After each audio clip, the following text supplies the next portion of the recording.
Bom, e a adesão informal de candidatos do centro-direita à candidatura do Bolsonaro está ganhando cada vez mais força. A gente tem falado isso com vários dos nossos colunistas aqui, né? Mesmo que o partido não esteja alinhado com o Bolsonaro, a gente vê alguns líderes aí, políticos em suas regiões, declarar apoio a Bolsonaro e atuar, né, a favor da reeleição de Bolsonaro.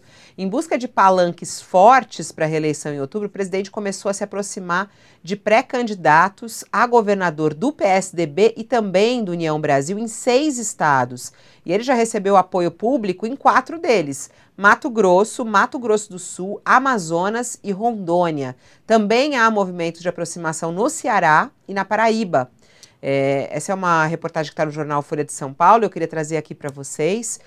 Como é que isso está se dando, hein, nos bastidores políticos, Bombig? Existe um apoio aí, velado ou escancarado a Bolsonaro? Como é que isso está acontecendo?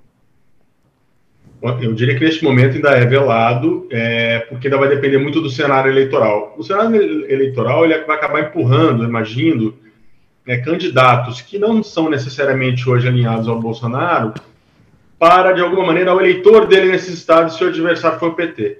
Então vamos pensar, por exemplo, no caso do Bahia, né? A Semineto. A Semineto diz publicamente que não é um candidato do Bolsonaro, mas o cenário lá ele deve ter um adversário forte do PT, então naturalmente ele vai ter que de alguma maneira se aproximar ideologicamente, politicamente, convergir de alguma maneira para o pensamento desse eleitor que no âmbito nacional vai votar no Bolsonaro, né? E acho que isso pode ocorrer em vários outros estados. Se a gente pegar, por exemplo, São Paulo, né?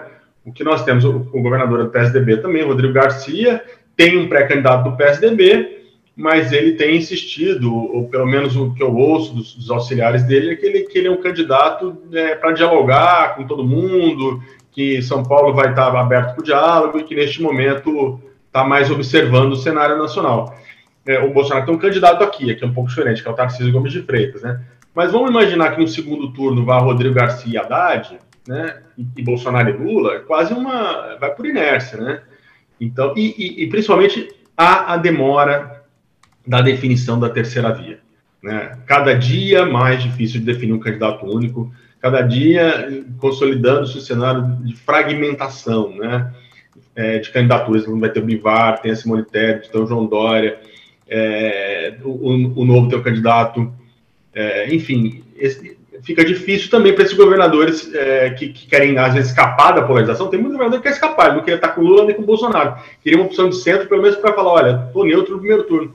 Não surge essa opção, o processo vai caminhando e vai ter que se aproximar de alguns dos polos, né? Eu entendo que desde sábado está muito complicada essa eleição para ela não deixar de ser uma disputa entre dois projetos muito claros de Brasil.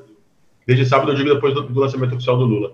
Sim, e aí eu queria te ouvir também, Thales, o que tá acontecendo, né? Que alguns antes estavam com um pouco de vergonha de declarar esse apoio a Bolsonaro e agora, cada vez mais, estão se colocando a favor de Bolsonaro. O que está acontecendo, Thales? Olha, essa vergonha era evidente na medida em que essa gente do União Brasil e do PSDB já apoiava aqui no Congresso, a União Brasil e o PSDB, os deputados desses dois partidos, sempre votaram com o governo, têm votado com o governo praticamente o tempo inteiro. Então, eles são governistas. Eles tinham vergonha quando o Lula estava disparado na frente do Bolsonaro e havia a hipótese da terceira via. Como bem lembrou o Bombig, a terceira via está fragmentando-se, eu diria mais, ela está morrendo. Como a terceira via está morrendo, eles vão ter que escolher um lado. A polarização é evidente. O Lula, por outro lado, então, se você vê, o Bolsonaro está começando a formar com mais partidos, né, em apoio a ele. Mas o Lula já tem 7 partidos em torno dele. É a polarização que está ocorrendo entre esses dois grupos. Creio que essa polarização vai levar cada vez mais a escolherem um lado. Vai ocorrer isso também, logo, logo, essa onda vai chegar no PDT, no Ciro, e o eleitor do Ciro vai ter que decidir para onde vai. A tendência é, próxima à eleição, haver o tal do voto útil.